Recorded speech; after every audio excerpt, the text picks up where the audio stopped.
এগুলোর ইতিহাস আছে না? ব্যাংক ঋণ খেলাপি এগুলো আছে না? আছে কিনা? দরিদ্রে আছে তো সবার ইতিহাস আছে না?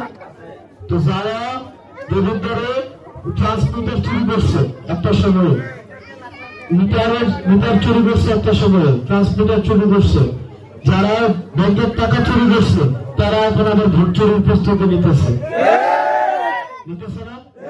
আমরা কি ভোট চুরি হতে দিব? আমরা কি হতে দিব? আমরা কি ভোট চুরি হতে দিব? বরং আমার বিরুদ্ধে যদি কেউ ভোট দেয়, সেই জন্য ভোটটা দিতে পারে, আমরা সেটার ব্যবস্থা ইনশাল্লাহ করবো। ঠিক কিনা? চুরি করে ভোট দিয়ে ক্ষমতা এসে কোনো লাভ আছে? হারাম দিয়ে শুরু করে কখনো হওয়ার কাজ করা যাবে? সেই জন্য আপনাদের কাছে অনুরোধ থাকবে, যারা দুর্নীতি করছে অতীতে, দিবিদারের বিভিন্ন মামলা, মিটার মামলা, এই মামলা, যে মামলা তারা জড়িত ছিল, যারা ঋণ খেলাপিতে জড়িত ছিল, কারা ঋণ খেলাপি